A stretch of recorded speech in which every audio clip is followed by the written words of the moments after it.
ሰላም ጤና ይስጥልኝ በመላው ዓለም የምትገኙ የፒዛ ወርልድ የዩቲዩብ ቻናል ቤተሰቦች እንደምን አላችሁ? በገበያው ላይ ያለው የምንዛሬ እውነተኛና ወቅታዊ መረጃ ይዤላችሁ መጥቻለሁ። የባንክ ቤቶች መግዣና መሸጫ ዋጋ ከጥቁር ገበያው ጋር ምን ያህል ልዩነት አለው የሚለውን አሁን አብረን እናያለን። ዛሬም እንደተለመደው በብዙዎቻችሁ ዘንድ የሚጠበቀውን የውጭ ምንዛሬ መረጃ ይዤላችሁ ቀርቤያለሁ።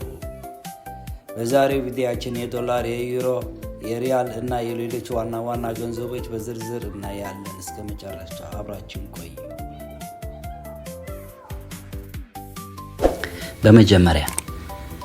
በመጀመሪያ በባንኮች ያለውን ከፍተኛ የምንዛሬ ተመን እንመልከት።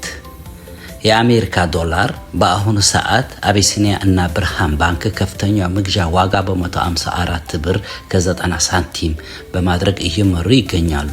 ባንኮች የሚሸጡበትን ከፍተኛ ዋጋ ደግሞ እስከ 157 ብር ከ99 ሳንቲም ደርሰዋል። የእንግሊዝን ፓውንድ ስንመለከት ደግሞ አዋሽ ባንክ በ210 ብር ከ18 ሳንቲም ከፍተኛው የመግዣ ዋጋ አቅርበዋል። የካናዳ ዶላር ስንመለከት ደግሞ አቢሲኒያ ባንክ በ112 ብር ከ8 ሳንቲም እየገዛ ይገኛል።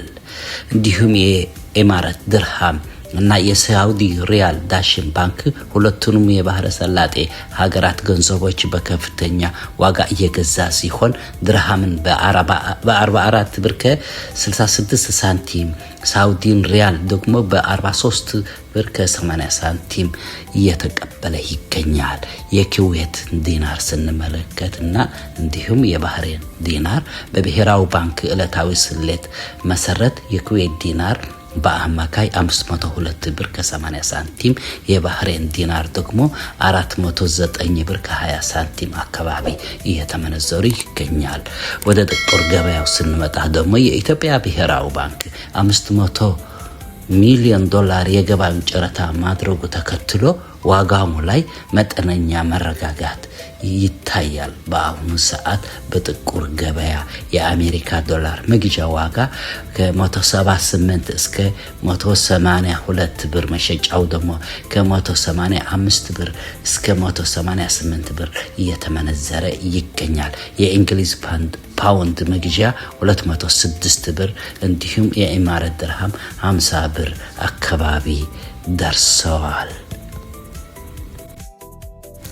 አሁን ደግሞ ክቡራት ቤተሰቦች ይዤላችሁ የመጣሁ የባንክ እና የጥቁር ገበያ ዋጋ ልዩነት ነው በማነጻጸር አብረን እንመለከታለን ማለት ነው። የአሜሪካ ዶላር ባንክ በከፍተኛ መግዣ ህጋዊ በ154 ብር ከ90 ሳንቲም ሲሆን በጥቁር ገበያ ደግሞ 182 ብር ነው። ስለዚህ በሁለቱ መካከል ያለው ልዩነት ምን ይመስላል ማለት ነው? 27 ብር ከ10 ሳንቲም ማለት ነው። የእንግሊዝ ፓውንድን ስንመለከት ደግሞ በባንክ 210 ብር ከ18 ሳንቲም ሲመነዘር በጥቁር ገበያ ደግሞ 226 ብር ነው። ስለዚህ በሁለት መካከል ያለው ልዩነት 15 ብር ከ82 ሳንቲም ማለት ነው። እንዲሁም ሳውዲ ሪያልን ስንመለከት በባንክ 43 ብር ከ80 ሳንቲም ሲሆን በጥቁር ገበያ ደግሞ 48 ብር ከ50 ሳንቲም ነው። ስለዚህ በሁለቱ ያለው ልዩነት ምን ይመስላል ማለት ነው? 4 ብር ከ70 ሳንቲም ነው። እንዲሁም ድርሃምን ስንመለከት ድርሃም በባንክ 44 ብር ከ66 ሳንቲም ሲሆን በጥቁር ገበያ ደግሞ 50 ብር መሆኑን በመሐከሉ በሁለት መካከል ያለው ልዩነት ደግሞ 5 ብር ከ34 ሳንቲም መሆኑን ዌብሳይቱ ያሳያል። ለዛሬ ያዘጋጀሁላችሁ ወቅታዊ የምንዛሬ መረጃ ይህን ይመስል ነበር። መረጃውን ጠቃሚ ሆነ ካገኛችሁት ቪዲዮውን ላይክ በማድረግ ለሌሎች እንዲዳረስ አጋሩ። መረጃዎቹን ስትከታተሉ ስለነበረ ከልብ አመሰግናለሁ። በየቀኑ የሚቀያየሩ የገበያ መረጃዎች ለማግኘት የደወል ምልክቷን በመጫን ቤተሰብ ይሁኑ።